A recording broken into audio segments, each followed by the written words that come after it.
So last day we were dealing with toilet ventilation, as well as we were dealing with car parking ventilation, right? So we have seen the formulas and we have seen the AutoCAD drawings, right? Uh, we have seen how to design also, right? So we have seen how to calculate the air in a particular room, okay, and by a help of a formula, right? Volume in meter cube change per hour divided by 1.7, we'll be getting the CFM, or the quantity of air that has to be exhausted, right? So we were dealing with ventilation, right? So ventilation means just the exchange of indoor and outdoor air, right? So we need to know how much quantities of air should be exhausted from a particular room. So in order to find the amount of air, we have a formula, okay? And when we know the volume of our particular room, we are able to find the as well as the air change per hour. How many air changes that we need to give in a particular room. Okay? And when we are calculating that, we'll be able to find the CFO, okay, or the amount of air that has to be exhausted. According to that, we can calculate the static pressure, and then we can find or take the proper amount of or the capacity of the exhaust fan, right?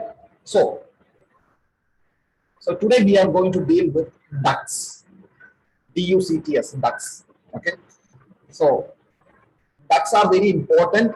Okay, both in ventilation as well as in air conditioning. So when our air in a particular room, okay, has to be exhausted to a position or to a place, to a desired place, we have to take this air through a duct. Okay, duct means an isolated path only. It's an isolated path, okay, through which this air is being taken. For example, in case of plumbing, we have to supply water, right? So in order to supply water, we will be taking that water through the pipe. The same way here, we are supplying or we are taking or exhausting the air from a particular room. Here we are dealing with air. Okay. So as water is passing through the pipe, here the air is passing through ducts. Okay. So we have to size the duct in such a way that the correct amount of air from our room has to be exhausted, or the air from the air conditioner has to be supplied to the room through ducts. It has to be distributed through the ducts. Understood? So we can call ducts as an isolated path through which the conditioned air is being passing. Okay, this conditioned air is being passing through the duct, and it will be supplying to the room. Okay, and it will be distributed to the room evenly. So to distribute the air evenly to a particular room, we have to size the duct. Then only the air from the air conditioner will be reaching to the room in a proportion way. Understood? So duct means an isolated path, okay, through which the conditioned air is being taken through. So now I will share my screen and we can just go through it.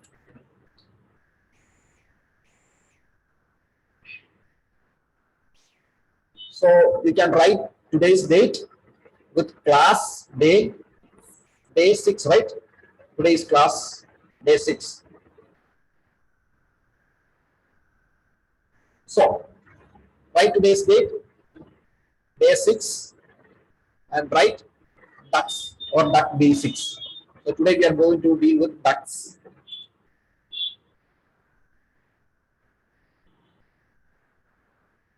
Okay, so today we are going to deal with ducts.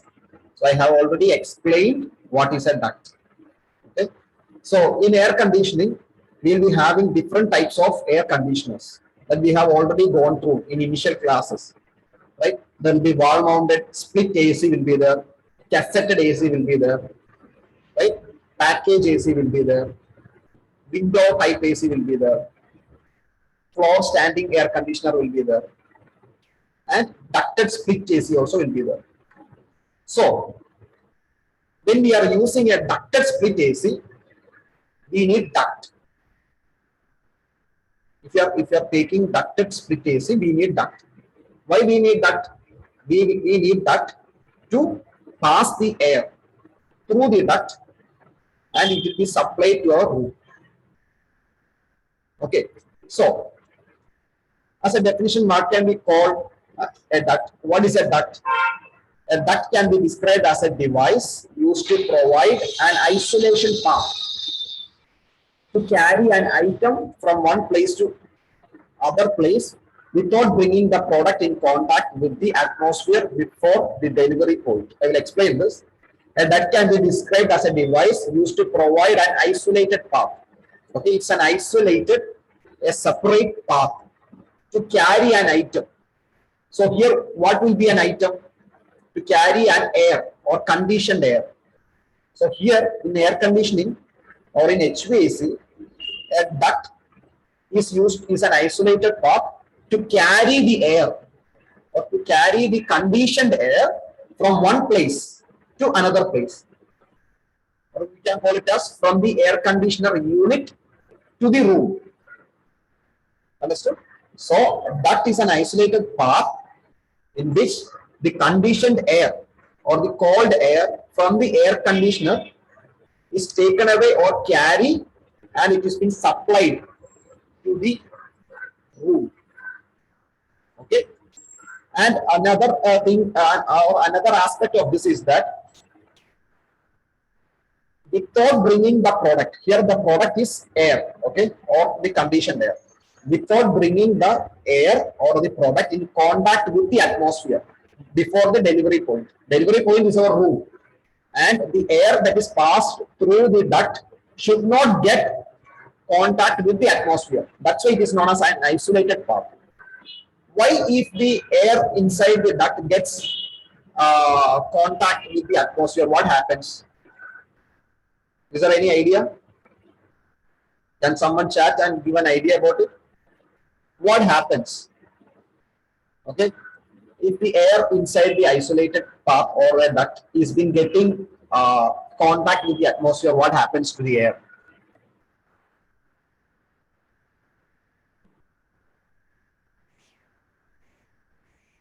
Anyone have an idea what happens to the air if the air gets contact with the atmosphere?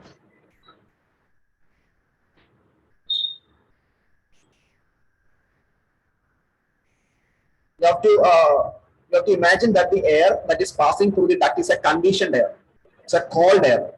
Okay, from the air conditioner, we are taking the cold air or a conditioned air through the duct, and it is being supplied to the desired room. So this air should not get contact with the atmosphere. Sound. If it gets contact with the atmosphere, what happens? You can just give a chat if you know the answer, or I will try to answer it. What happens if the air gets contact with the outside air, or the conditioned air gets contact with the outside air? What happens?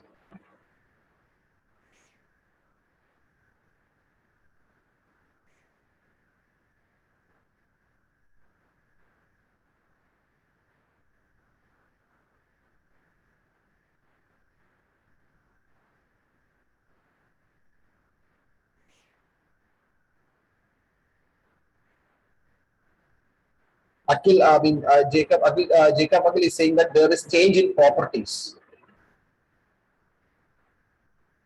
Change in properties. Okay.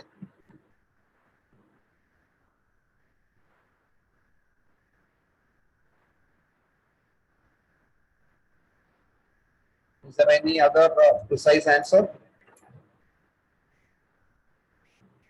Loss of cooling. Shepherd is saying that loss of cooling at air terminals. Yeah, correct.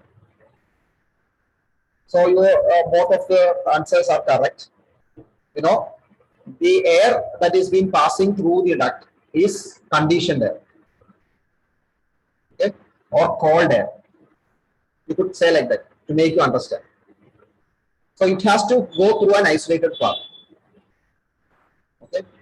If the air inside the room gets contact with the atmosphere, what happens? It loses its coldness, right? Because the outside atmosphere will be hot. When the inside air gets contact with the outside atmosphere, heat transfer will occur. So we won't get the desired cooling to our room. Okay. So what we do is that around the duct, duct will be made of different materials like mainly GI sheet, galvanized iron sheets or aluminum sheets. Different sheets are there, different different materials are there that we can study. And when this air gets contact with the atmosphere, then heat transfer occurs, and the cold air which is passing through our duct may get warmer, and we won't get a desired cooling effect in our room. So what we do is that we'll be having thermal insulation also around the duct. Okay, that will be studying. Okay, so just keep it in mind. A duct will be made of some material, mainly galvanized iron sheet, GI sheets. Around the GI sheets, we will be placing thermal insulations. Why we are placing thermal insulation is that so to prevent the heat transfer between the atmosphere and the conditioned air. Okay, so I think now you understood what is a duct. Okay, now I will dictate it and you can just understand that. Okay, and that can be described as a device used to provide an isolation path, okay, to carry an item. An item in the sense here it is conditioned air. Okay, carry an item from one place to other place. From one place, you can say that from the air conditioner to the desired room where we need to condition. From one place to other place without bringing the product. Without bringing the product means the air. Without bringing the product in contact with the atmosphere. It should not get contact with the atmosphere. Otherwise, heat transfer will occur. Okay, before the delivery point. Delivery point is our room. Okay, before the delivery point, it should not get contact with the atmosphere. Okay, so that we'll be providing insulations like thermal insulation. We have different insulations. The one insulation is thermal insulation to prevent the heat transfer. Okay, if there is no insulation, heat transfer will occur, and we won't get the desired cooling effect in our room. Okay, so you can write what is a duct, and you can write different shapes of duct. We have circular, we have square shaped ducts, we have rectangular ducts, we have different ducts also. First, initially you write this thing, and I will say some more else. Oval shape is there, spiral duct are there. Okay, different types of or different shapes of ducts are there. Okay, so you can write what is a duct, and you can write what is its shape.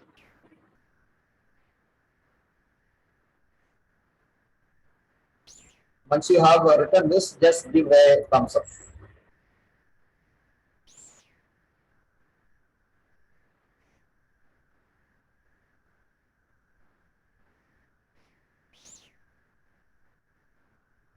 These are technical terms, and you have to know what is duct and all those things. Okay, that's why I'm taking these theory classes. Tomorrow we'll be studying how to design a duct. Okay, what are the different methods of designing a duct? Okay.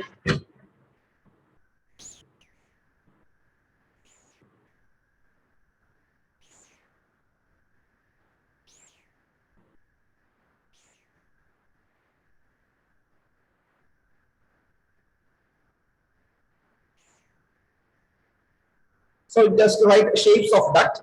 In that you can write circular duct, square duct, rectangular duct. Okay. According to different application, we have to use this different shapes of ducts. Okay. Why? Because that we'll be studying what are the advantages and disadvantages of different ducts. Okay. And you can write some more shapes. Flat oval shape. We have flat oval shape. So write that point also. Flat oval shape. Flat oval duct. That's a flat oval duct. We have spiral ducts. Spiral duct.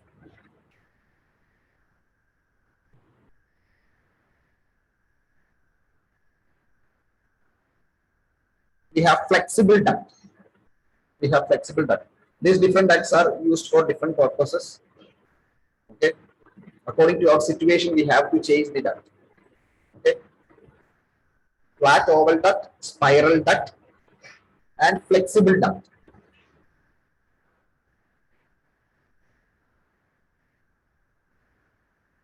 And flexible duct.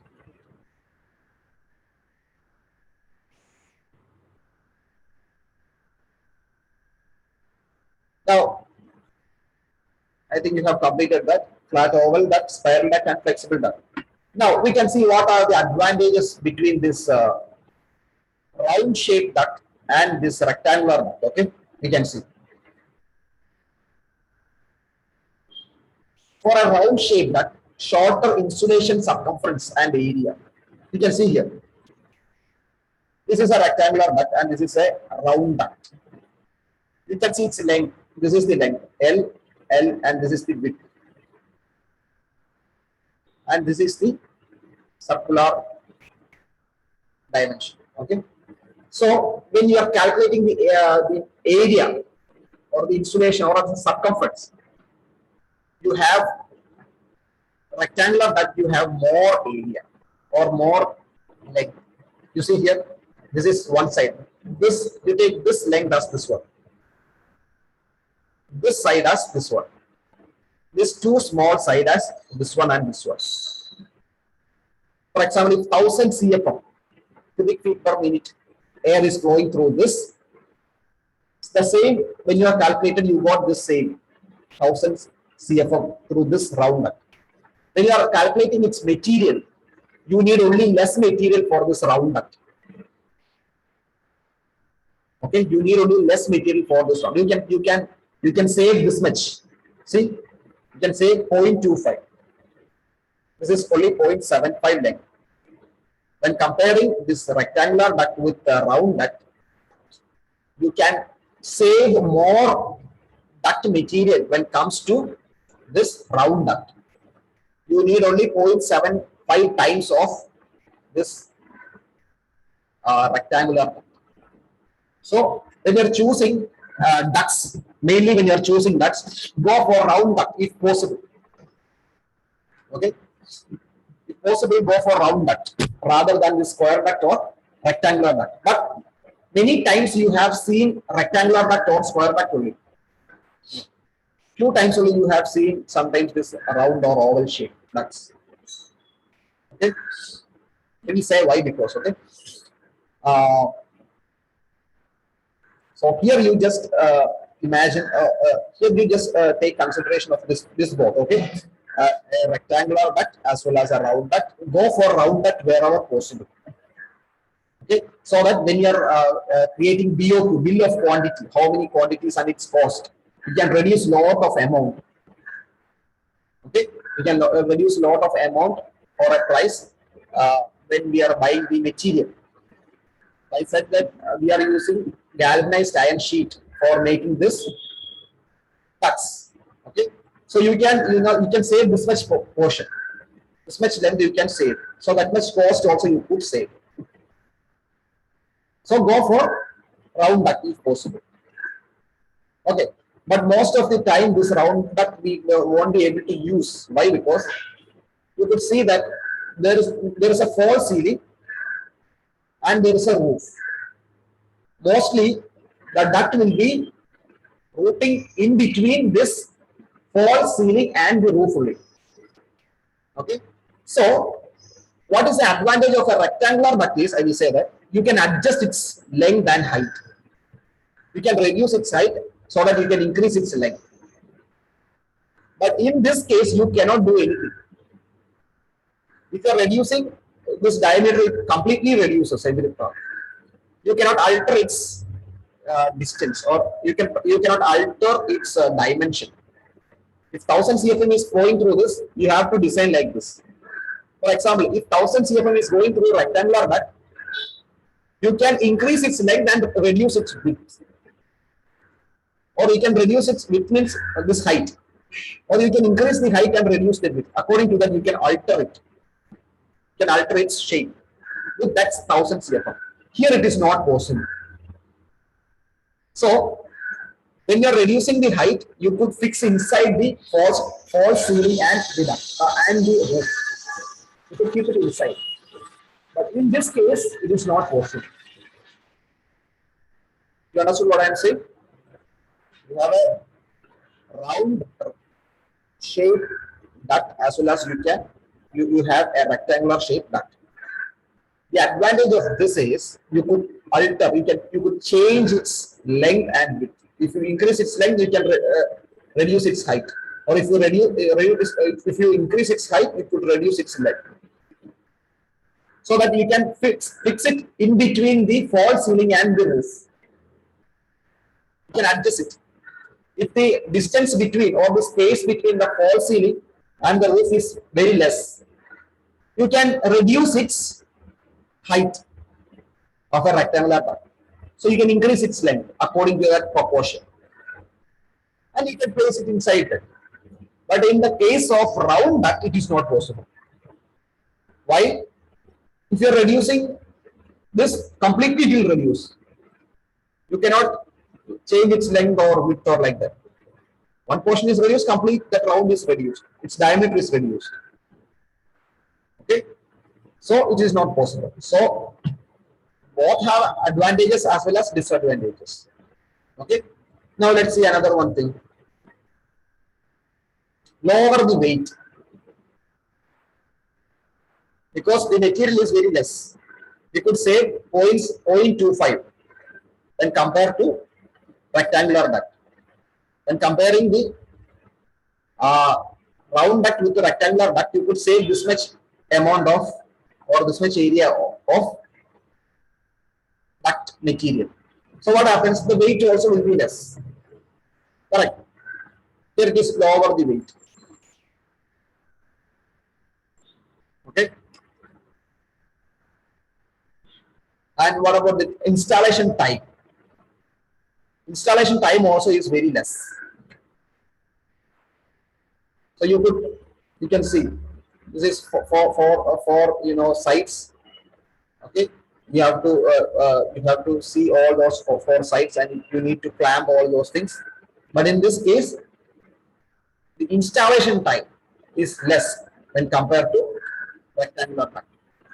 When we are installing the duct in a room or in a office or wherever it be, the installation time also is very less. Okay. So these are the different advantages and disadvantages. So I will show you that also. So you can write that 1 second.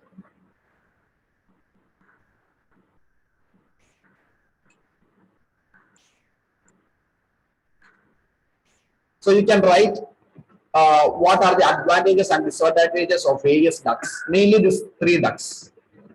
Okay, round duct, square duct, rectangular. Okay, so when you are designing a duct or when you are designing an air conditioning system, you have to, as an engineer, you have to know what type of duct you should be able to use it according to the application or situation. Whether I want to use a rectangular duct or whether I want to use a square duct, or do I install a round duct. Okay, if there is no false ceiling, just go for this round duct, so that you can save many material as well as you can save cost. If you have a false ceiling and the distance between the false ceiling and the roof is less, go for a rectangular duct. Okay, you can go for only for rectangular duct, because you need to alter, you will be able to change its length and width. Okay. So now let's see what is the advantages and disadvantages of different duct. Advantages: round duct has a lowest friction. It has lowest friction. That is better. If you have less friction, best. Okay, because the air can flow easily without any restriction. Okay, comparing with the square and rectangular duct, round duct has lowest friction. Friction, you know, it's a resistance to the flow of air. So it has less resistance to the flow of air. Okay. Now, less material required for fabrication that we have already seen. We need only less material for fabrication. Okay. When it comes to square duct, less friction as compared to rectangular duct. Okay. When coming to square, it has only less friction compared to the rectangular duct. But when compared to round duct, its friction is more. When compared to rectangular duct, square duct friction is comparatively less. Less material required for fabrication as compared to rectangular duct. Okay, we need only less material. Now, coming to the advantages of rectangular duct, height required to install the rectangular duct is less. That's what I said, we can alter the height. Okay, so according to the application, we can alter the height. So this is the advantages of rectangular duct. We can change its height. When you're changing or reducing the height, the same proportion you have to increase the width also or the length also. Okay. Easy to fabricate at site. Rectangular duct are easy to fabricate, not installation type. Easy to fabricate. When you're coming this round duct and all, it is very difficult to bend and all those things. Here it's a rectangular duct. It is very easy to fabricate at site. Okay. And what are the disadvantages? The height required to install round duct is more. Okay, the height or the diameter is more. Okay, that is one disadvantage. Fabrication time is more. And square duct, height required to install square duct is more as compared to rectangular duct. When it comes to rectangular duct disadvantage, friction is more in rectangular duct as compared to round duct, square duct. Okay. So you can write this. We have a newcomer here, Chaitra Ali, because you might be not knowing completely what I'm teaching right now, because we have already completed 5 days. So you won't be able to know it. So just see, this is the way that we are teaching you. Okay. Okay, so you can write this. What are the advantages and disadvantages of various ducts?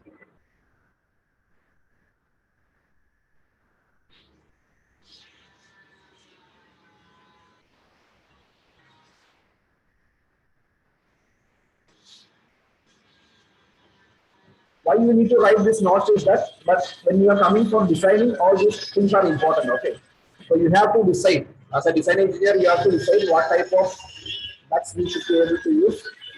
Okay, what is its advantage, what is its disadvantage.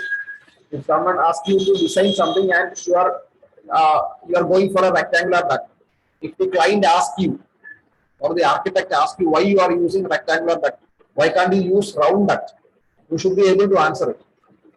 Okay, whatever you are deciding or whatever way that you are implementing in your project, if someone asks you some questions, you should be able to answer it. Why you are using this? If someone asks you, you should be able to say the answer. Yeah, this is the advantage, this is the disadvantage if you using this duct, or in this application we will be able to use only rectangular duct. If someone asks you, oh, why could you use a round duct, because its friction is very less. Okay, so you should be able to answer why you are using rectangular duct. Okay, everything have advantage as well as disadvantage, but according to the application or according to the site condition, you have to uh, select.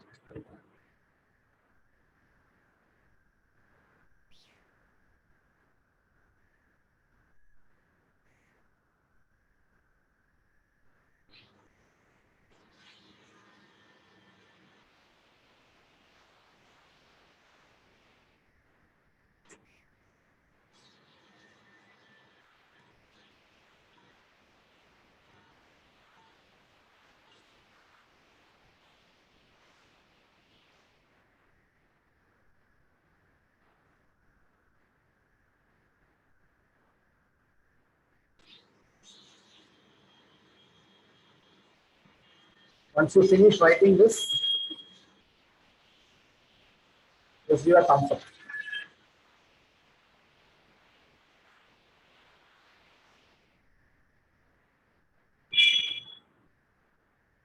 Just go through the recorded videos also, okay? That I am sending you daily. Go through the videos also. If there is any doubt, you clear from there.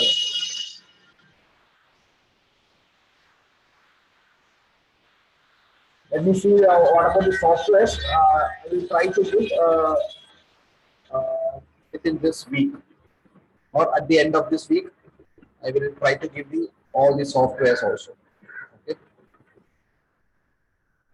Anyway, I have uploaded in the drive. I will give you the link.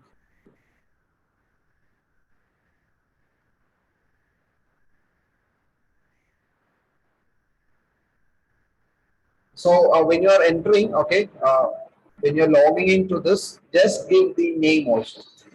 Okay. Someone is entering by some number. I don't know who is it.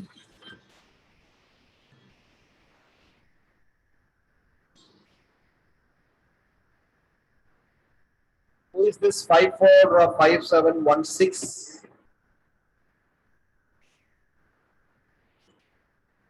Kindly disclose your name, please. So better if you are entering into this, better give your name also. Okay, you could log in with your name. Just I need to know who is this 545716. Is it Jithin itself? Then give a chat.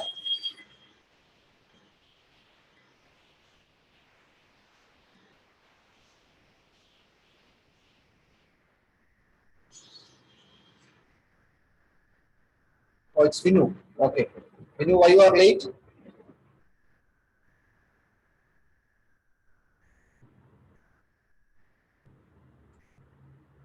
Okay, so try to log in on time. Okay.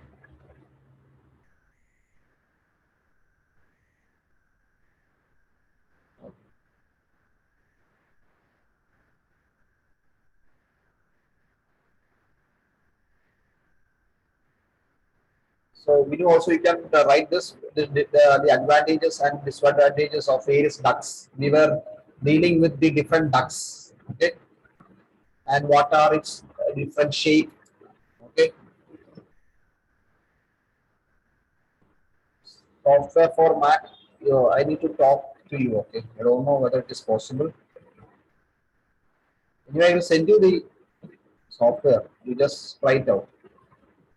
Okay, Jacob. Yeah.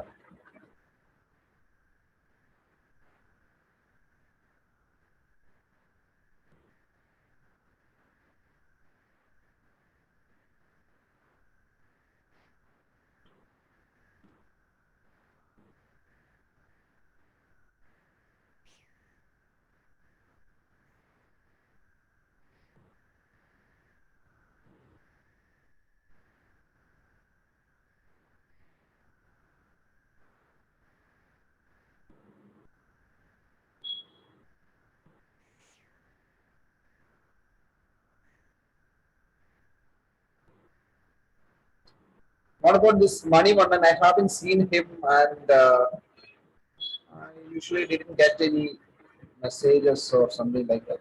Just give a hi to me. Are you there or not? Money one. Just give a hi to me.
If you finish, just give a thumbs up, okay? Just give a smiley.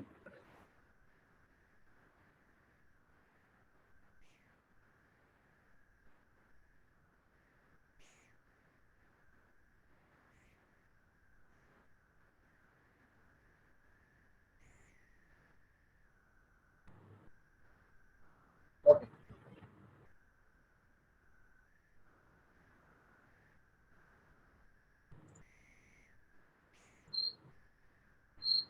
Yeah. Now, just see this, okay? This is important. Important in the sense uh, you have to understand this. Just assume this is a room.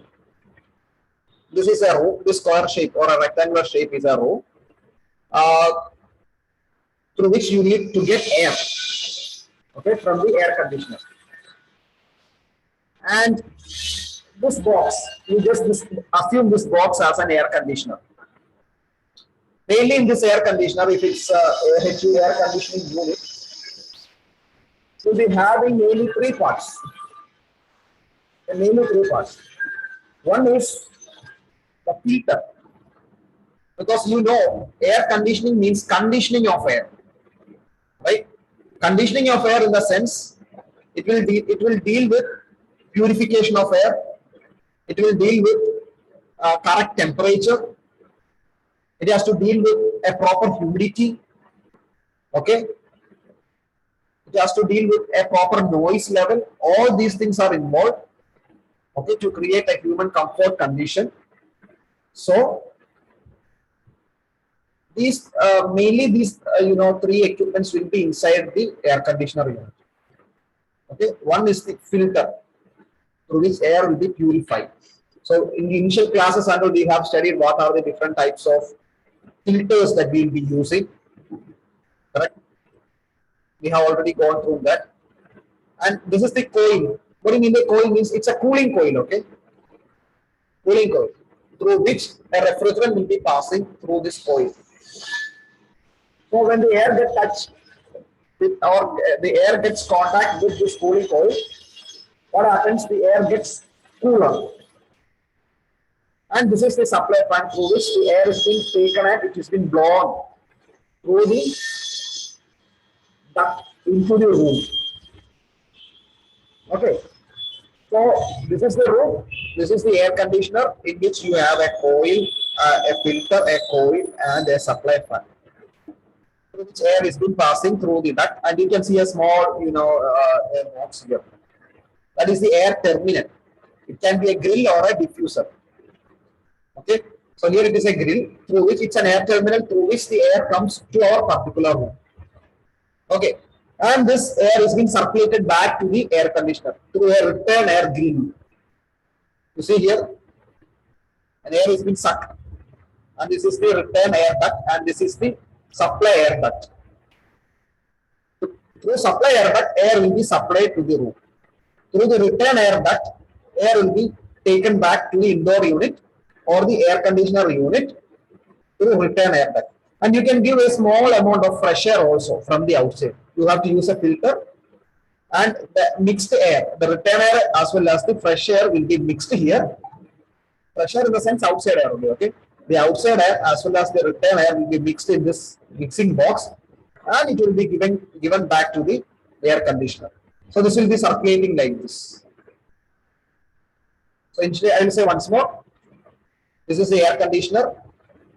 The air has been passing through the duct. These are reducers or transition piece. We can call it as transition fitting or transition piece or reducer, whatever you can call it. Through this duct, the air is coming out through the supply grill or air terminal to the room. From the room, the air is being taken through the return air grill, through the return air duct, and there is a mixing chamber here where the fresh air or the outside air is being taken or sucked into it. And what happens? It is mixed here. Fresh air as well as, or the return air as well as the outside air is being mixed here, and that air is being taken back to the air conditioner, and it is being circulated like this. So this you have to keep in mind. What are the main working of it? Okay, how this works. Okay, this is very important. Now, the major purpose of a duct is to carry the air from one point to another without bringing in contact with the outside atmosphere. This can be either supply air or return air. Okay, so it can be supply air or return air. Understood. So we have supply air as well as return air. So for a better understanding, you can just draw this. Okay, just draw this, and I want you to understand this. Okay. I want you to understand this. There will be an indoor unit through which air is being passed, supply air is being passed, or a conditioned air is passed. It is coming into the room through a supply grill or a diffuser, whatever air terminal that we are giving.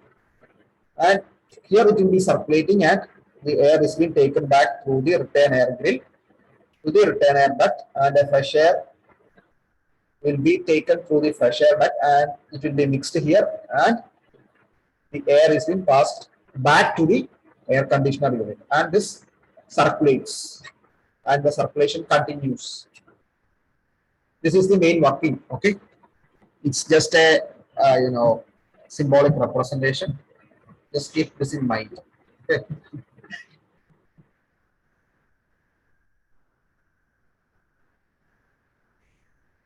You can call this as air distribution system components. Okay, air distribution. How the air is being distributed. How the conditioned air is being distributed.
Once you finish drawing this, just give a smiley. Okay.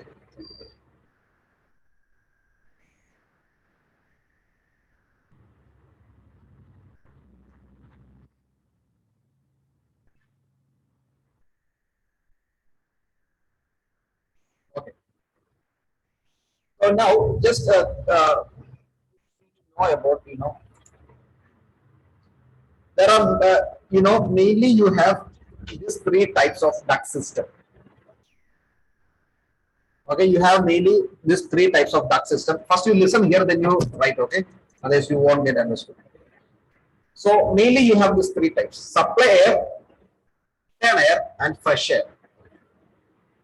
Okay, supply air is there, return air is there, and fresh air is there. You can see here. Supply air is there, through which the air is been passing through the supply air duct. Supply. This is return duct, and this is fresh air duct. So we have mainly three types of duct system. Okay? Supply, return, and pressure. Return and pressure mostly will be get mixed up. That air will be mixed up, and it will be given back to the air conditioner. Okay, and a filtration and heat exchange will happen in that air conditioner, and it will be passing, and or the conditioned air will be passing through the supply duct. So another one thing when you are designing, you have to keep it in mind is that when it comes to return air, I will explain that. What is it? Now here I am just dictating what is supply air. It is defined as the conditioned air. Okay, through the supply air duct, or a supply air means it is defined as the conditioned air being supplied from the air conditioner or supplied from the air conditioner outlet. Okay, outlet. This air is treated air or conditioned air. Okay, that's why it is known as air conditioning.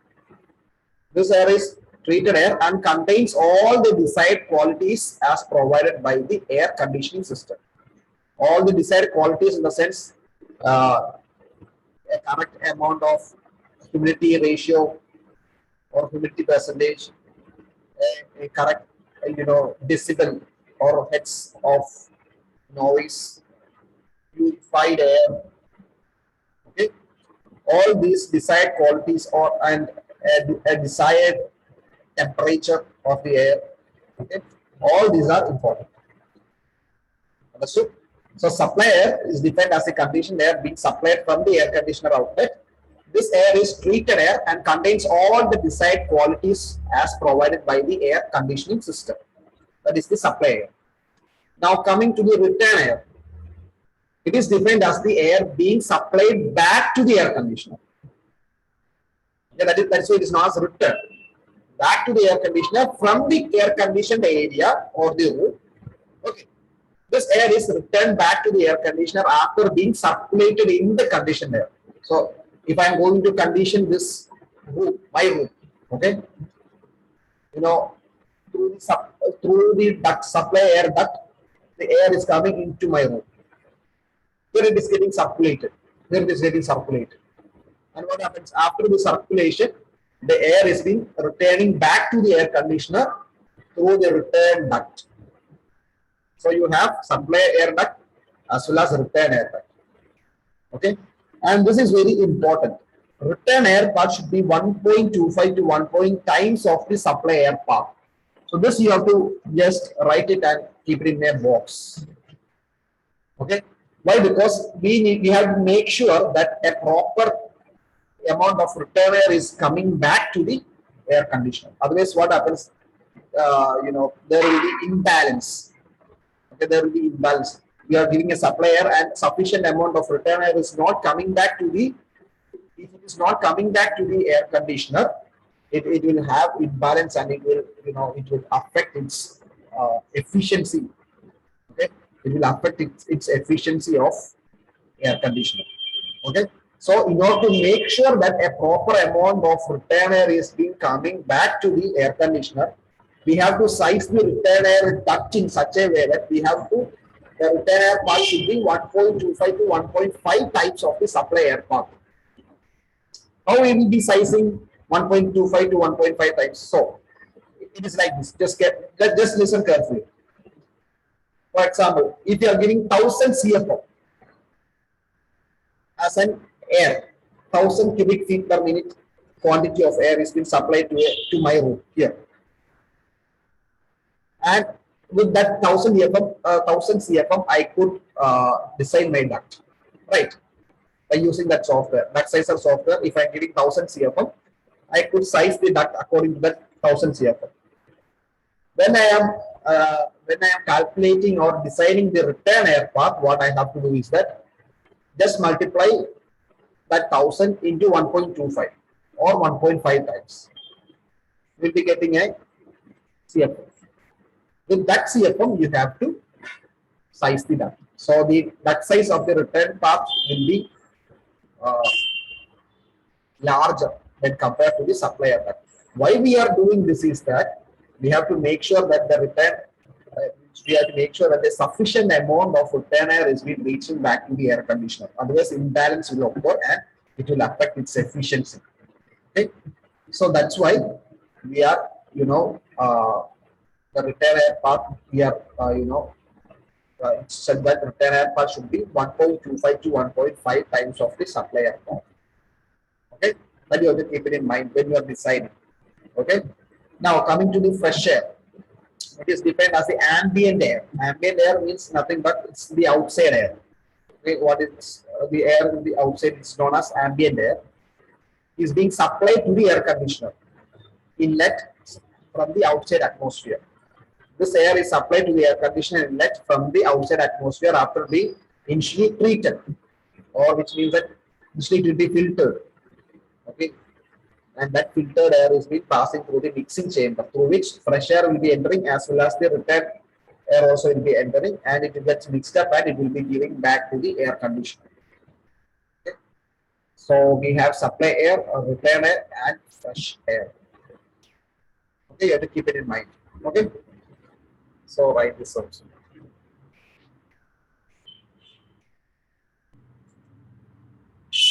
I'll give the time for asking doubts. Okay.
You can write it point wise or whether you need to.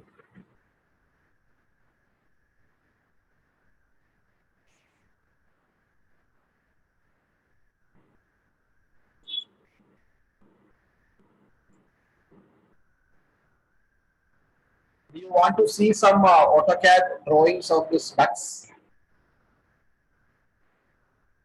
or just for a reference?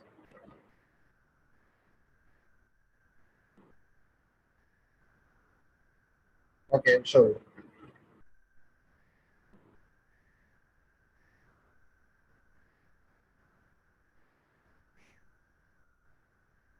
Once you finish this, you can just give a thumbs up. Okay.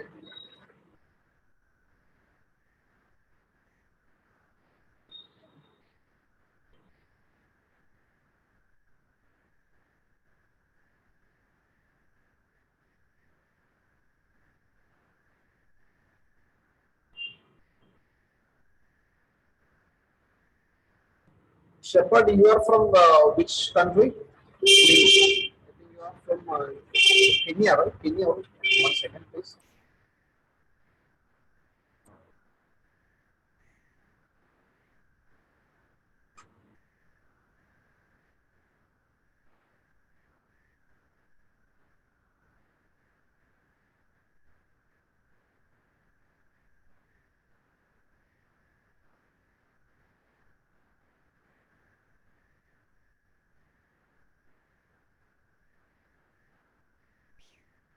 Okay, I think you have finished this. Let me show you some ducts like supplier return. This is one of the project that I have did in South Africa. That's why I have asked Shepherd. Uh, it's in Sandringham. Okay, Sandringham. Okay. Just don't get confused with all these things. It's a simple thing. Don't worry.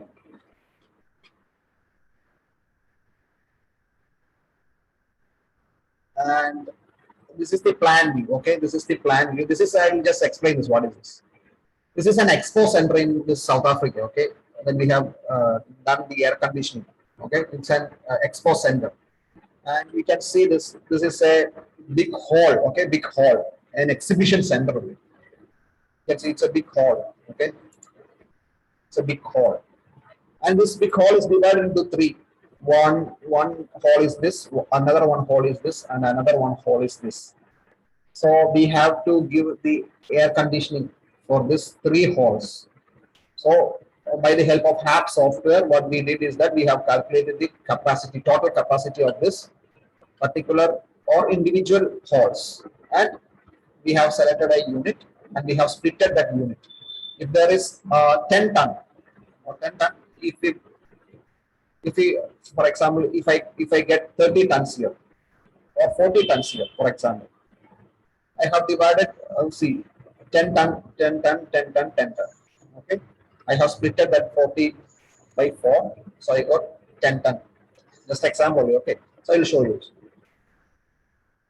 This is the indoor unit. Okay, and we have to give all the specifications like this.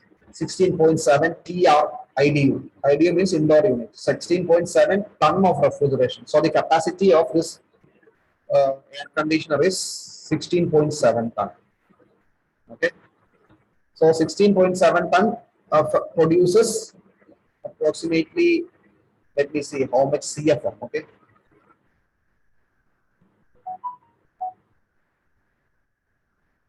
it produces approximately 6,600 CFM, cubic feet per minute. You may ask from where this 6,600 CFM came. You could get from the catalog directly. Go for any make, any standard make like Daikin or Carrier or Mitsubishi or Samsung or LG or whatever it might be.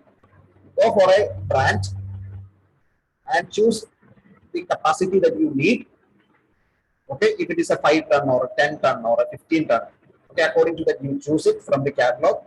In the catalog, according to different capacity, different airflow, the amount of air that will be flowing from that particular air conditioner will be given in that catalog.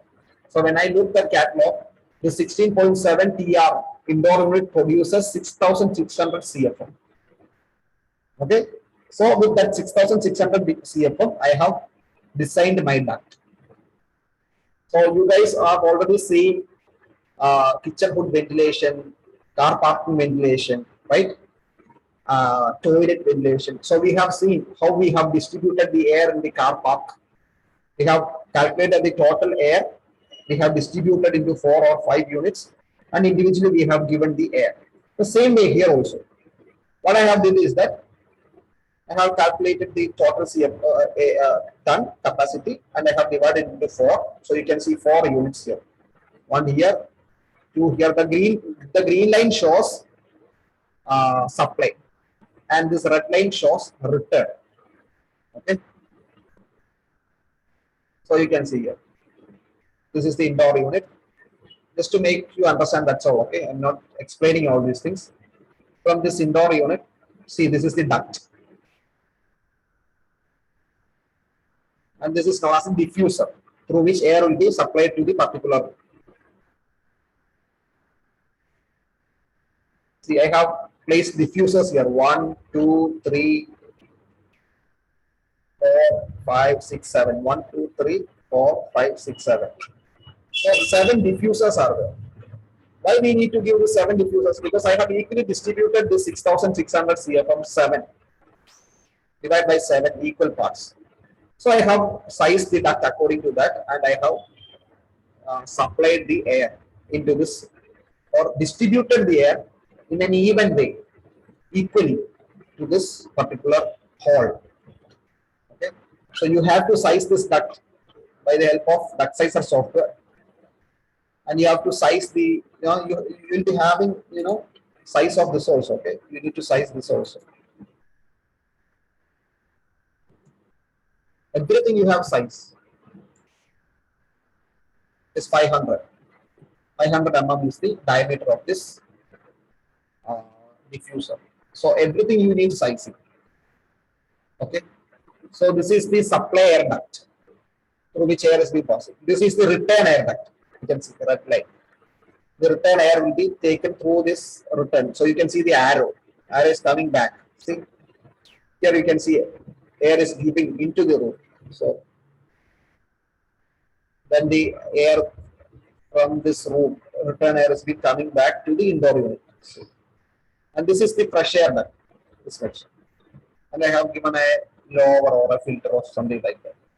So air from here and air from here, it will be mixed here, and so you can see a brown color here.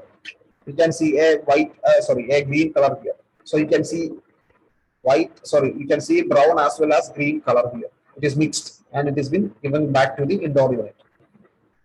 So here, fresh air has been passing. So the circulation continues like this. Understood? So this is the way that we have to see, and we have to give all the dimension units, how much height, width, depth, kilogram, indoor unit, outdoor unit, and if you have any notes, you have to give the notes here. Okay, everything should be given because this we are giving to an architect or a site engineer. So while seeing all these things, he should be able to read this. He should be able to understand this. Okay. So if there are any notes, you have to write some notes like this. Okay.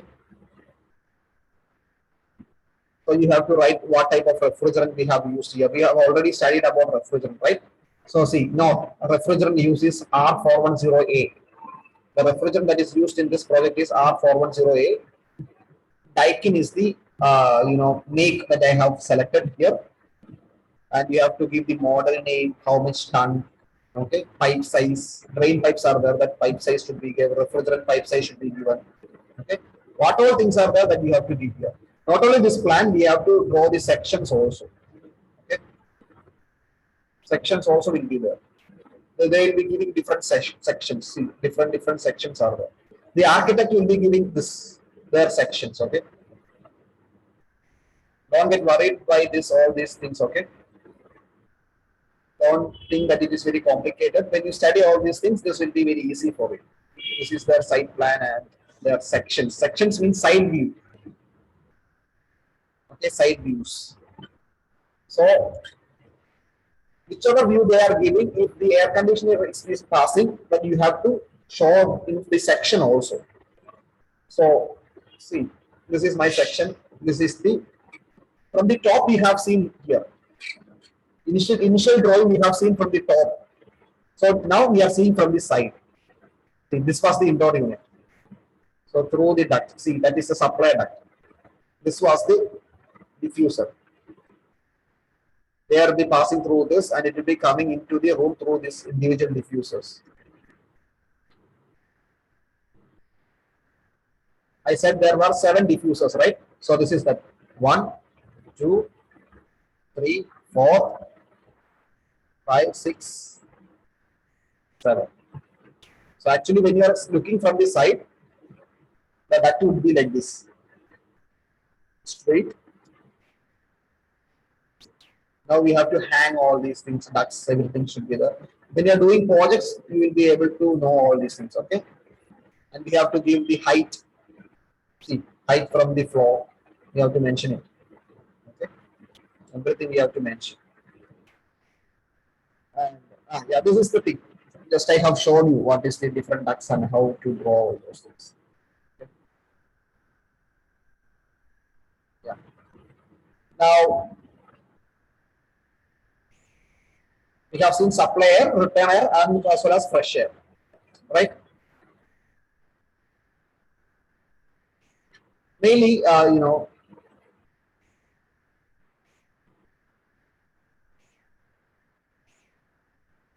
mainly the air or the type of pressure which is passing through the duct. The air pressure will be the addition of static pressure plus velocity pressure. I will say what is the static pressure and velocity pressure. Okay, because air is passing through this duct, correct? So there will be a pressure. Okay, there will be a pressure inserted in that duct because of the air, because it is blown by the air conditioner. So there will be a total pressure. The total pressure means static pressure plus velocity pressure. There will be a static pressure as well as a velocity pressure inside this duct. Okay, and the addition of static pressure and velocity pressure is the total pressure. So I will show you what is, I will just give a brief, a simple explanation regarding what is the static pressure and what is this velocity pressure. Consider this is a balloon. Okay, you are filling the balloon with air and you have tied with a thread here. So the air inside this balloon is known as static pressure because there is no movement. Air is inside it. There is no movement. So it's in a static position. There is no movement of air. So that is why it is known as static pressure. Consider this, you just untie this. What happens? There is a force and the air is going outside with a speed. Okay, so that velocity or that pressure is known as velocity pressure. It has a movement. So here it is, the air is in a static or in a stable or in an ideal position. That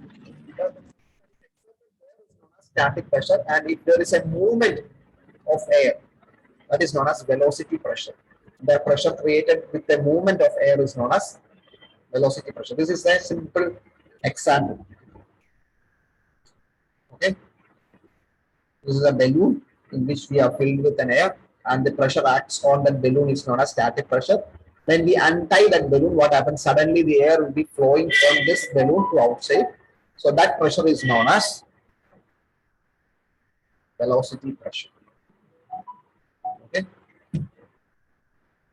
fine.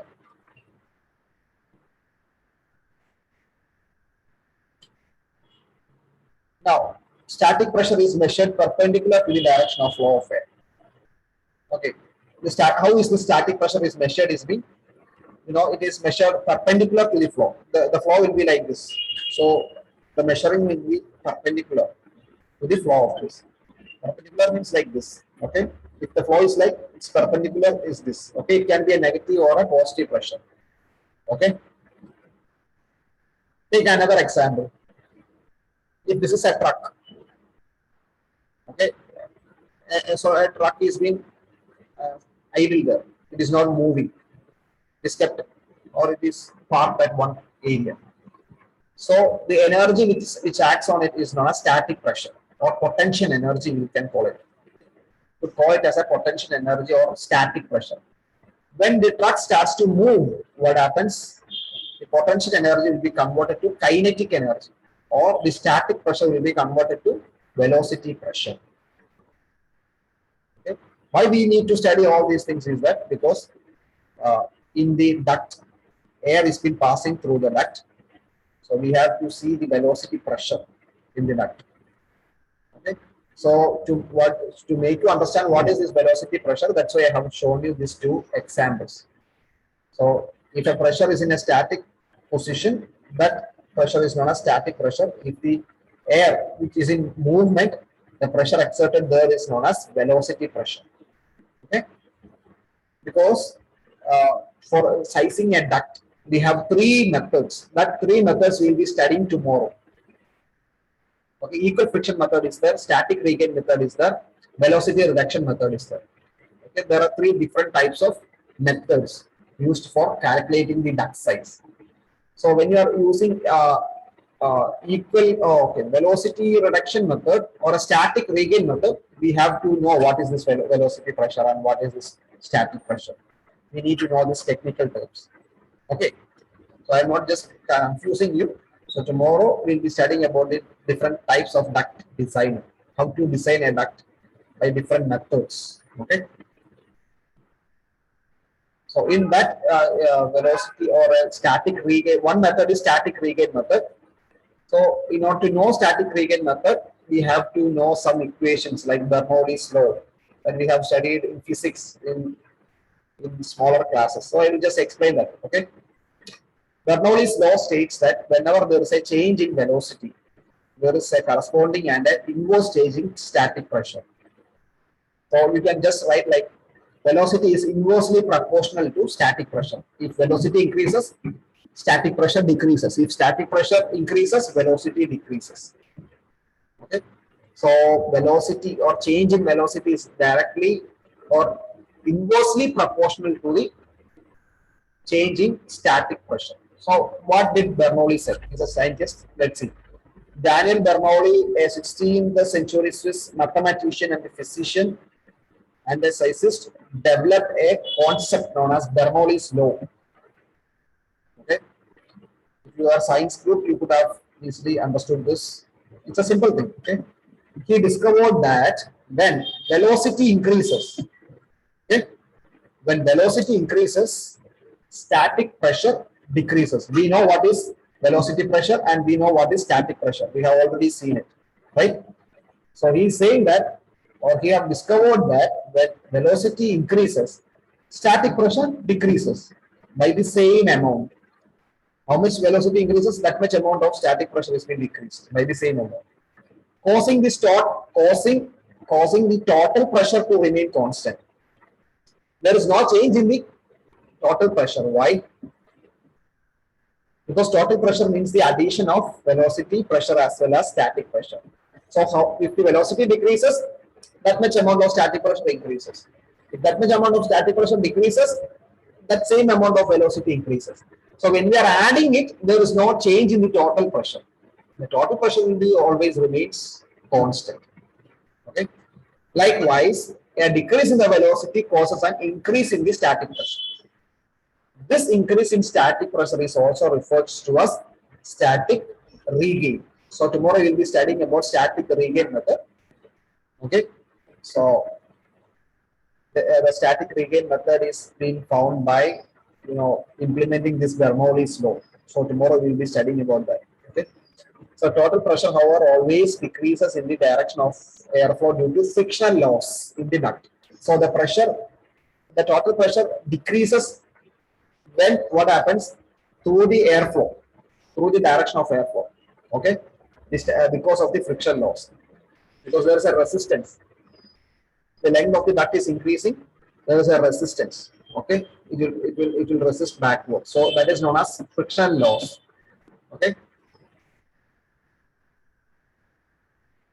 So total pressure always drops in the direction of flow. So total pressure always drops, reduces in the direction of flow. Static regain occurs when the velocity drops. So a static regain will be produced when there is a drop or a decrease in the velocity or a total pressure. Okay. So these are normal things. So just see an example, okay, how to calculate the velocity pressure. So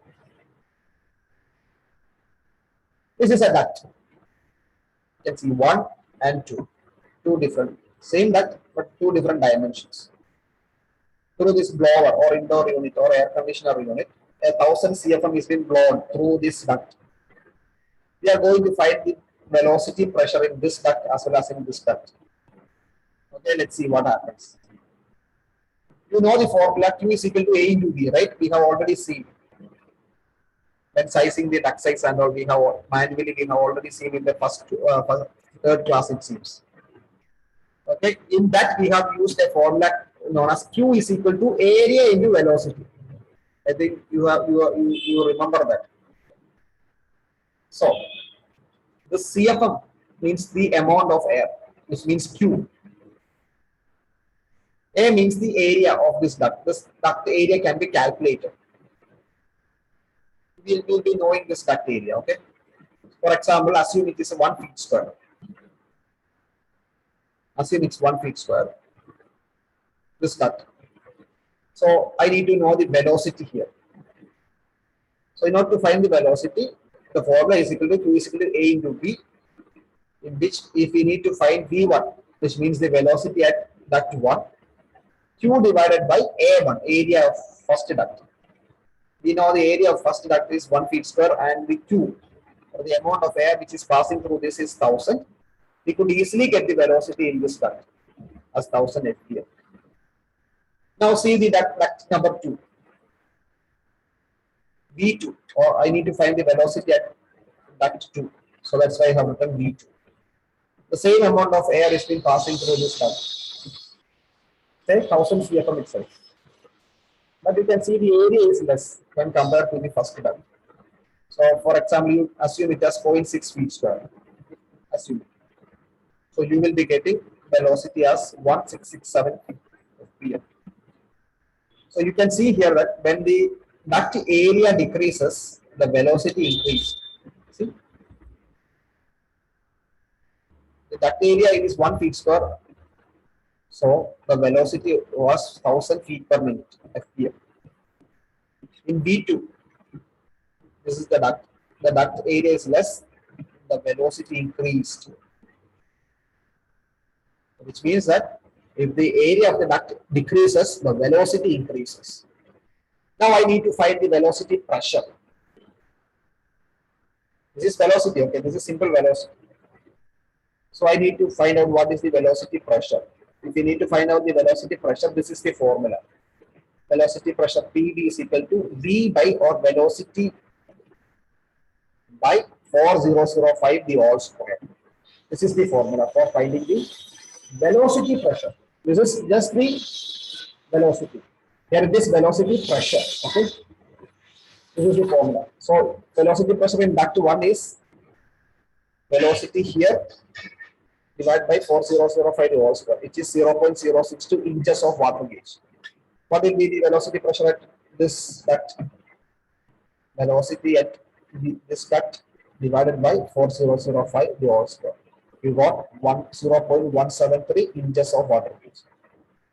So here also what happens? The velocity pressure is increased. So if the duct area decreases, velocity pressure increases, velocity also increases. Okay. So write this example, okay, to know the velocity pressure.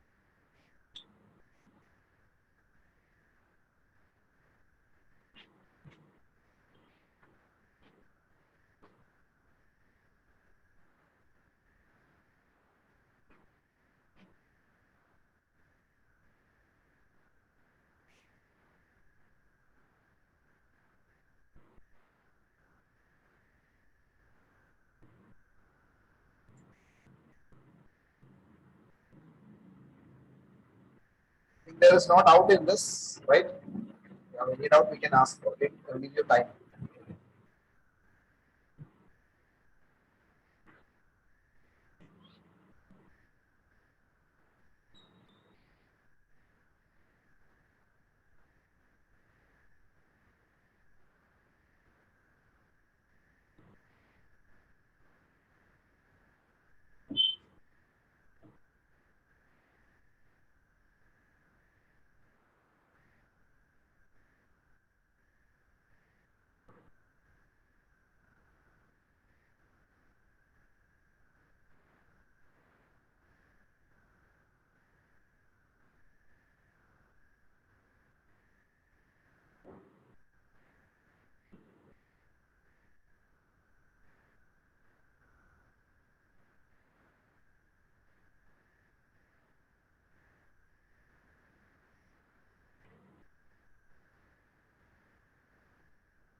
Once you finish, just give a smile.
What about others? Have you finished?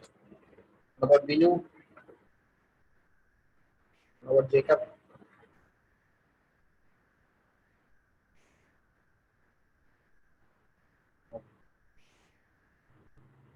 So this we have already gone through. Total pressure is equal to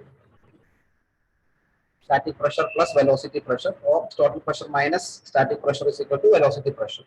Okay. Total pressure, static pressure. This we have already seen. Okay. Now common duct material application. So this is also important. Don't write this. Don't write this. I will give another one.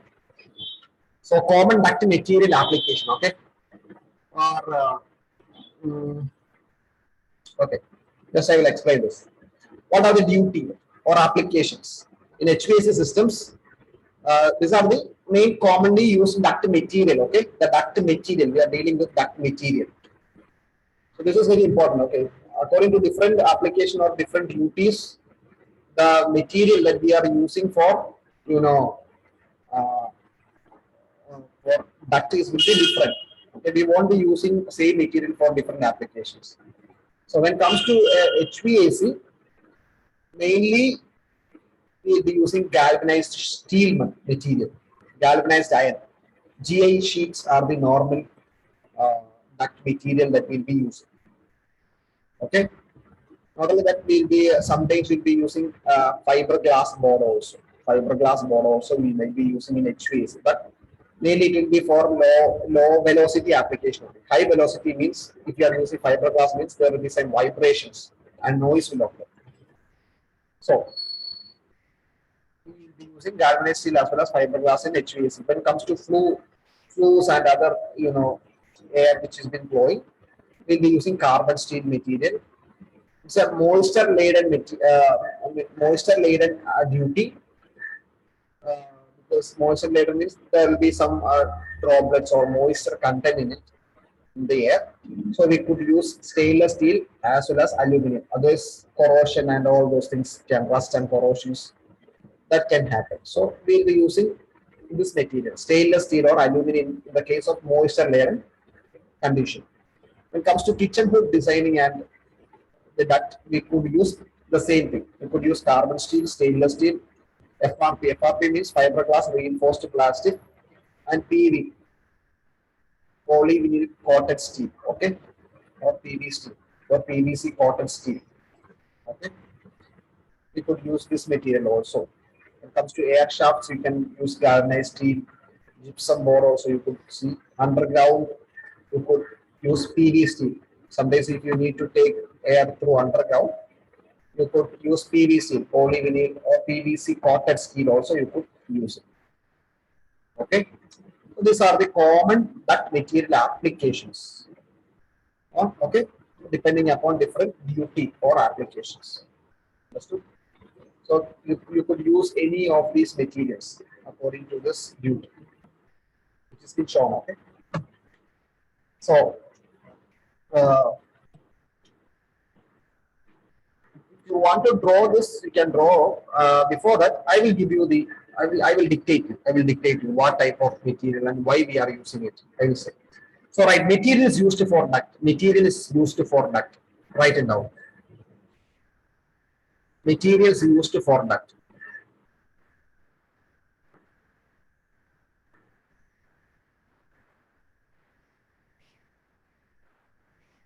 First is GI, galvanized iron sheet. Galvanized iron sheet.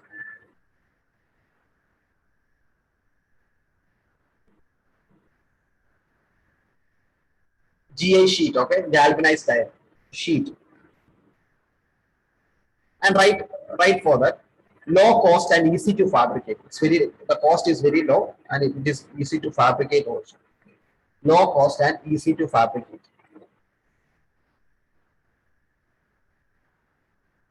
The specialty of GI duct is it is very low cost and easy to fabricate also.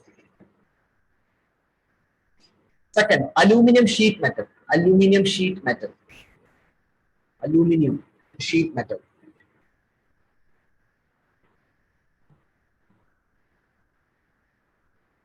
Used for lightweight.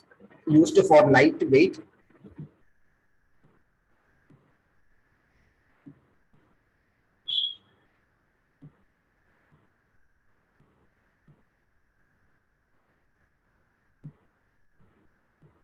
And resistance to moisture.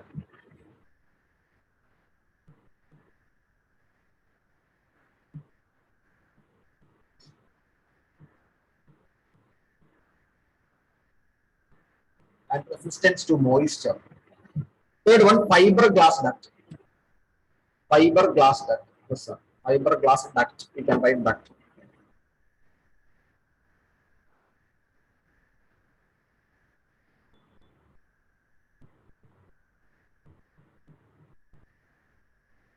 And right, used for low velocity application. Used for low velocity application.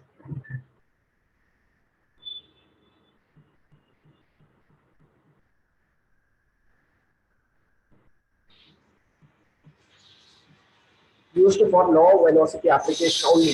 Used for low velocity application only. Oil and light only. Otherwise, heavy vibrations will occur. Otherwise, heavy vibrations will occur.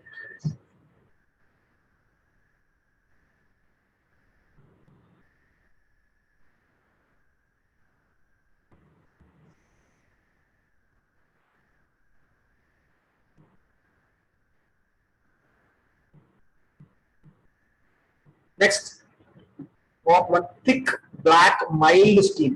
Thick, THICK, black, BLSCK, mild steel, MILD, STEL, STEL, STEEL. Thick, black, mild steel. Okay. Used as exhaust duct. Used as exhaust duct. Used as exhaust duct.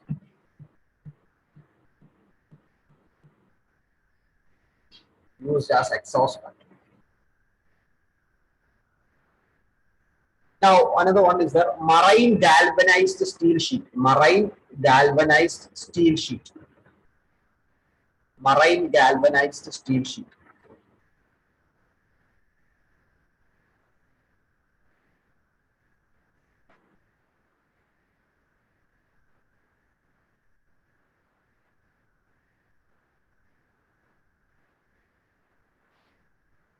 Marine galvanized steel sheet.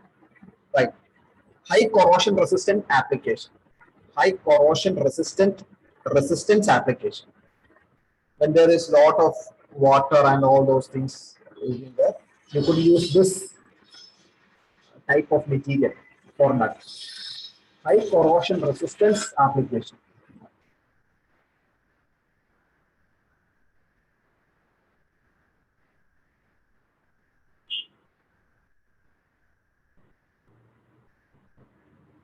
And the last one, there is another one material known as PUF.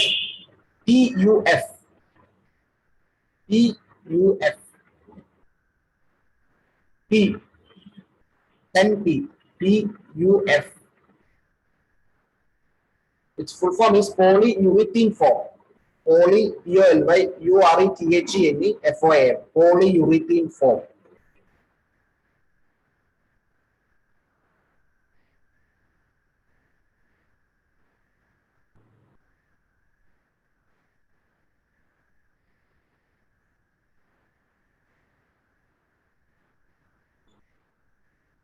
This is, this is used as a flexible duct. Okay, you can write used as flexible duct.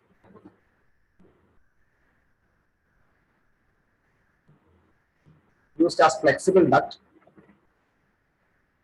And the specialty of this duct do not require insulation.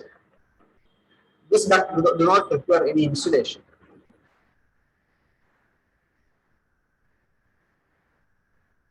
This do not require any insulation. Why? Because or since PUF is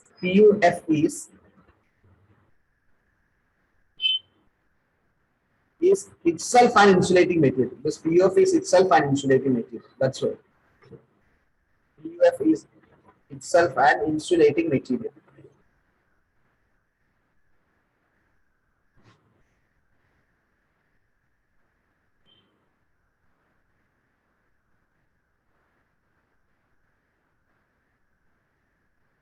Yeah, but the disadvantage is it is costly. It is costly. It is costly and may generate toxic gas in case of fire. It may generate toxic gas.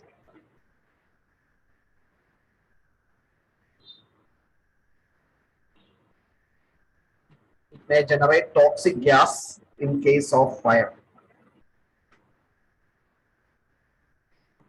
Okay. In case of fire.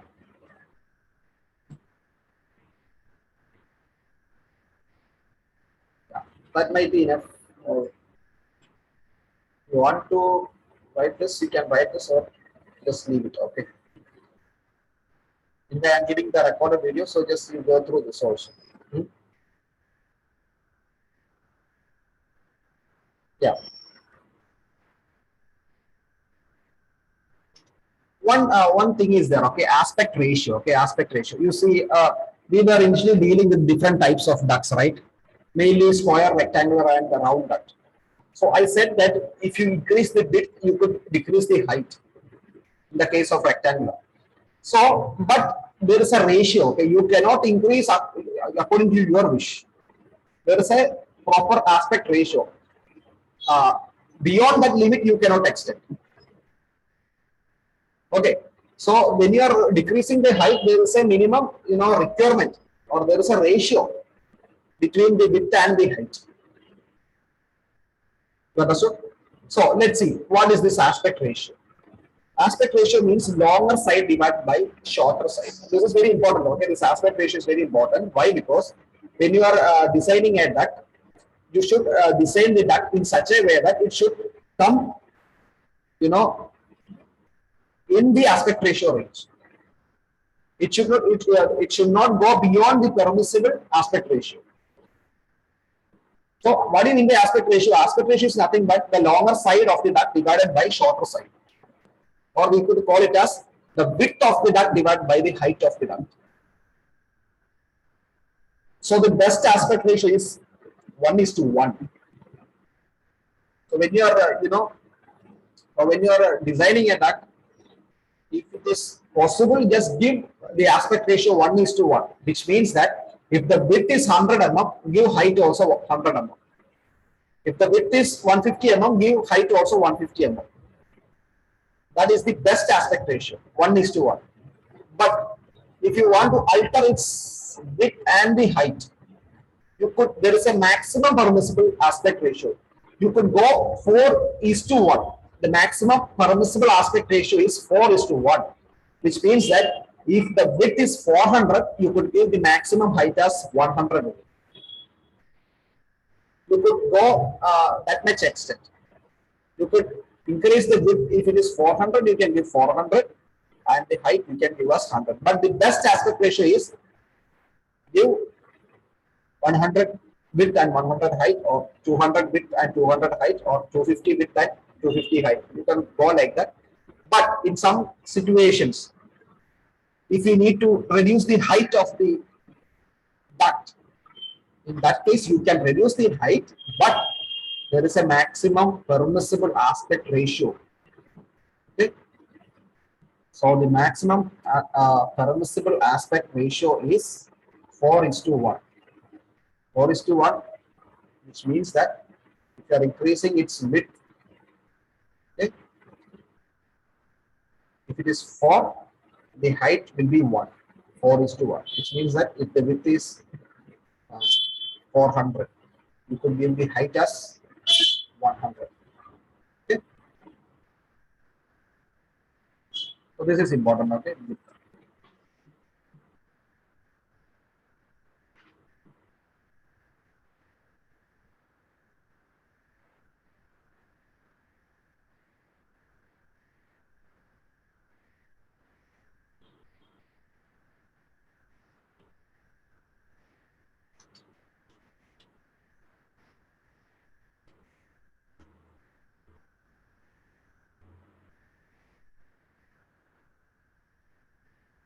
to finish, just you can give a thumbs up. Okay.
Others also, if you are finished, just confirm, just give a thumbs up.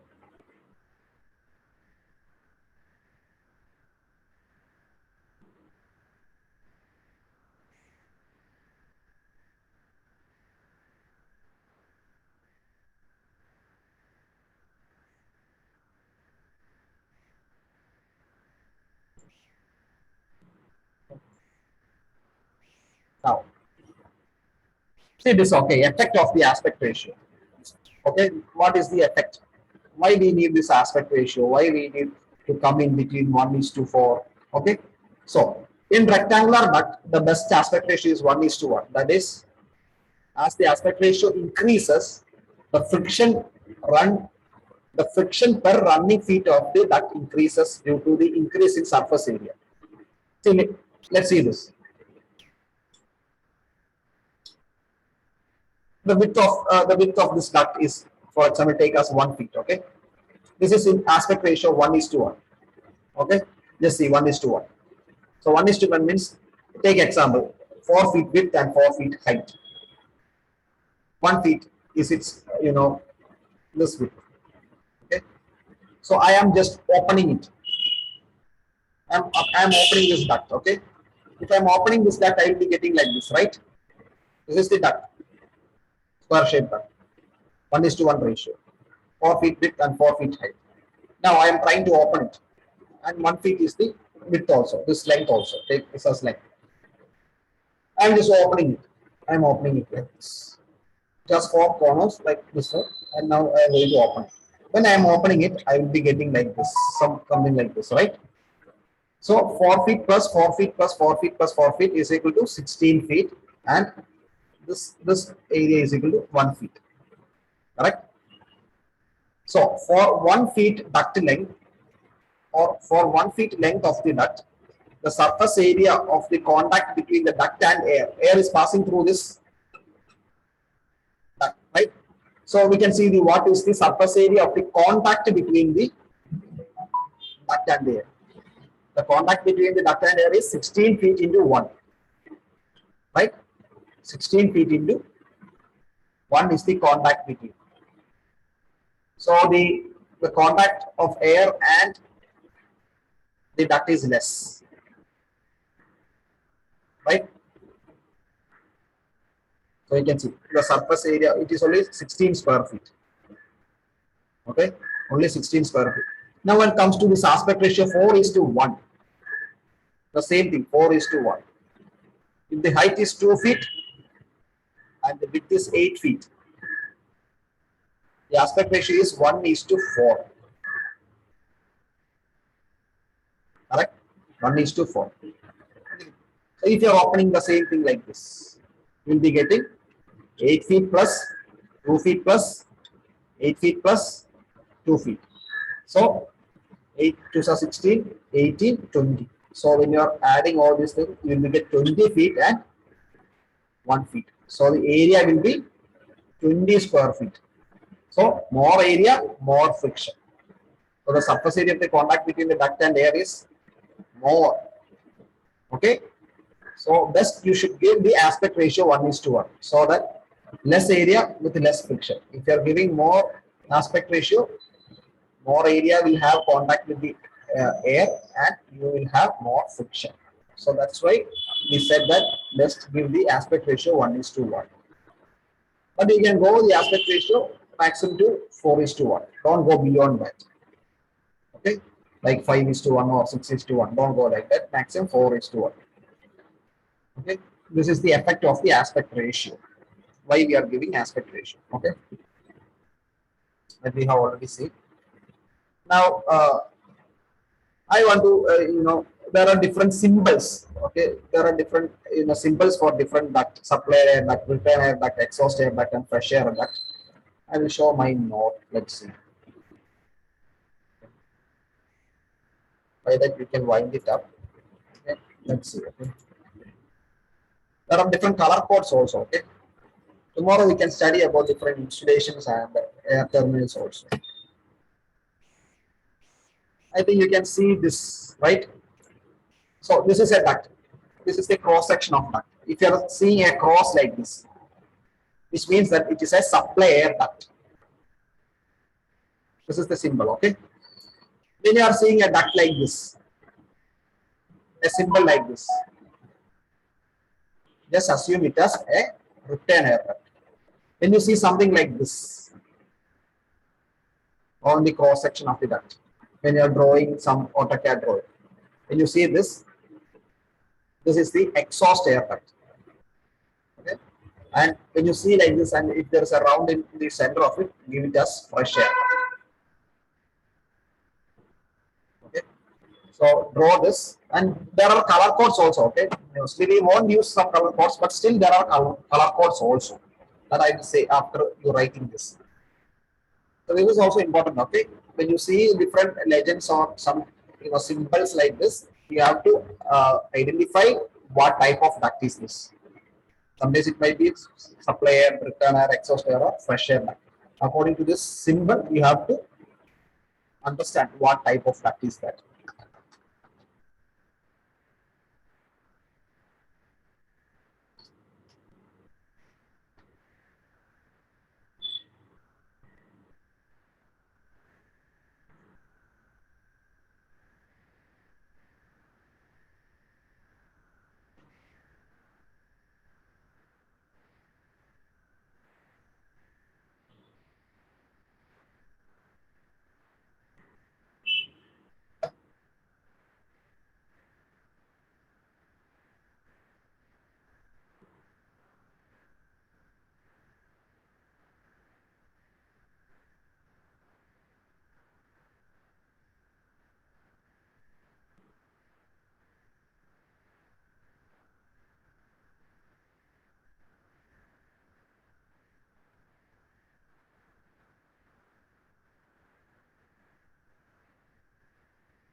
To finish this, just give a thumbs up. Okay.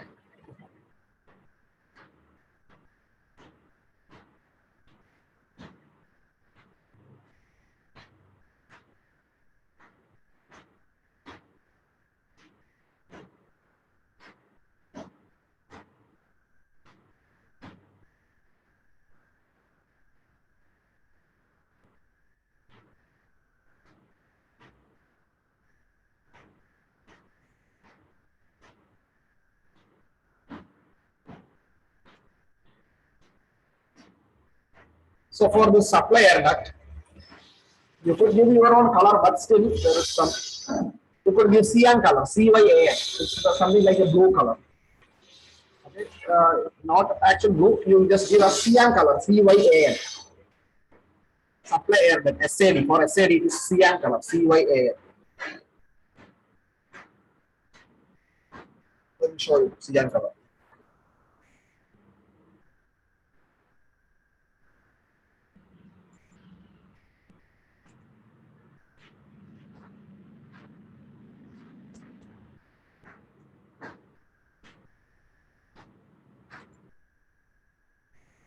This is the cyan color. Okay, this is cyan color. Okay, CYAN. For return air duct, RAD. For return air duct, you give magenta color, magenta. Magenta means this color.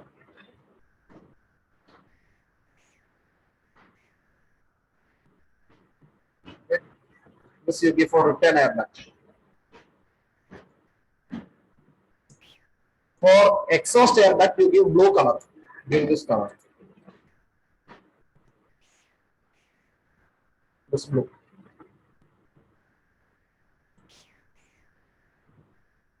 It's for exhaust air duct.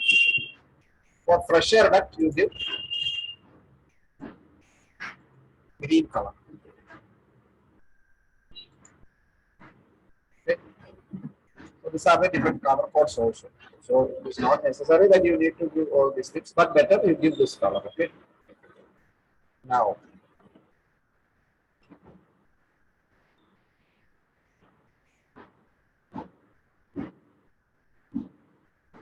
when coming to the duct velocities, okay, from the Ashray you will be getting the duct velocities. Okay, it is a low velocity application for commercial comfort air conditioning. The air velocity will be in between this range, 800 FPM to 1600 FPM.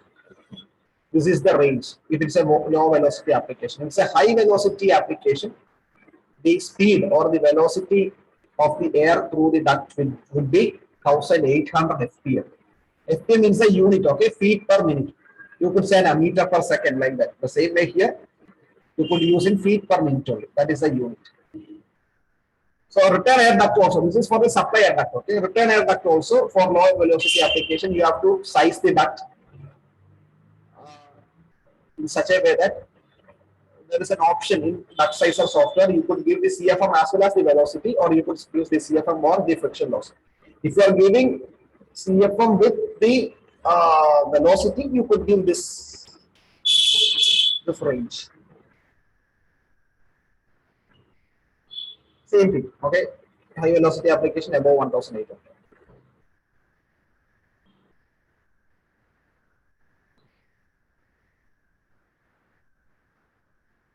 Grill velocity is maximum permissible grill velocity. This is air terminal, okay. Grill diffusers. You could give 450 FPM. Where we use this is that when we are using or sizing the air terminal, like diffusers, grills, slot diffusers, logos, and all, they might be asking you in the software what is the maximum permissible grill velocity that you need to give. When they ask that, you just give this value into that box. Okay, according to that, the software will process it and give you the size of the duct. Sorry, yeah, size of the air terminal. So these are the different velocities in ducts that you have to give it.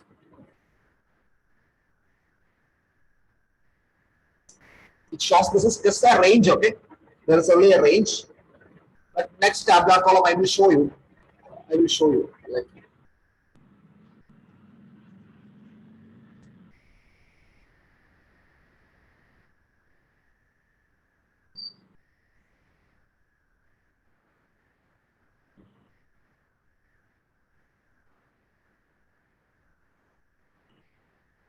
tomorrow I will show you about that, okay?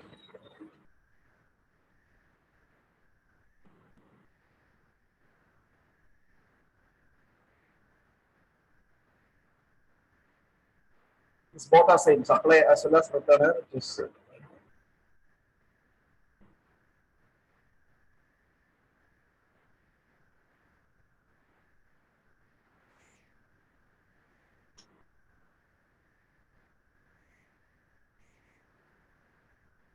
you finish, just give a smile.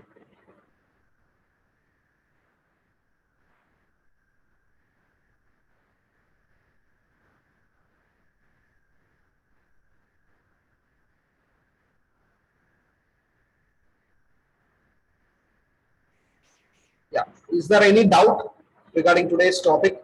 We have studied about ducts, its shapes, its materials, its velocity, and all those things. So, is there any doubt?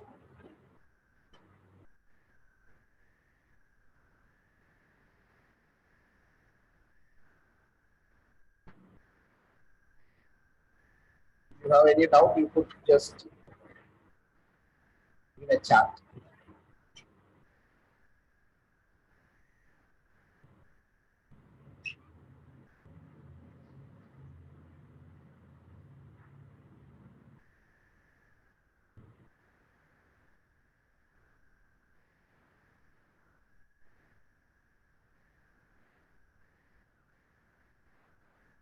You have 3 more minutes. If you have any doubt regarding today's topic, you could answer. Sorry, you could ask any questions regarding today's topic.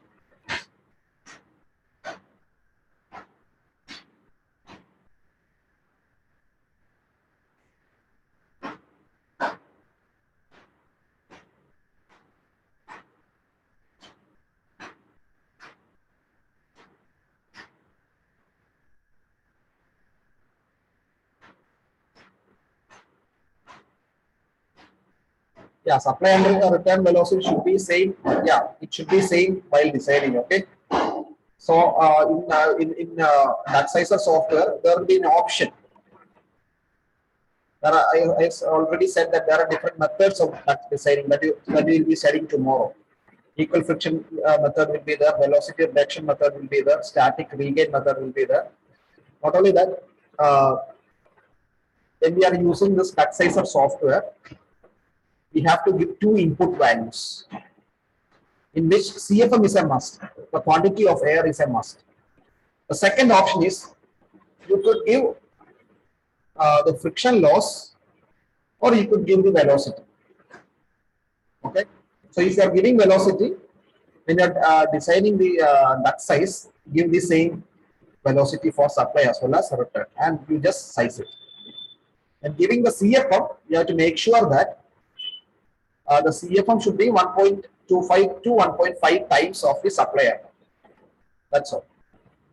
So after calculating the cut size will be more large in case of return air because the CFM is more in that. Because we are multiplying 1.25 to 1.5 times of the supplier.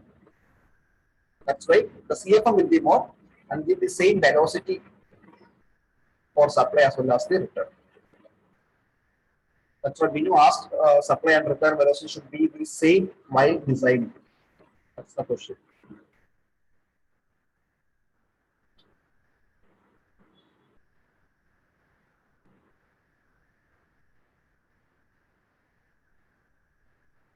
Is there any else?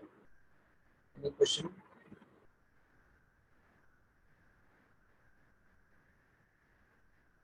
Okay, so if there is no question, so I will be sending this recorded video to your mail ID. Okay, go through it. Okay. So thank you so much. Thank you so much for attending today's class. So don't miss any classes. Okay.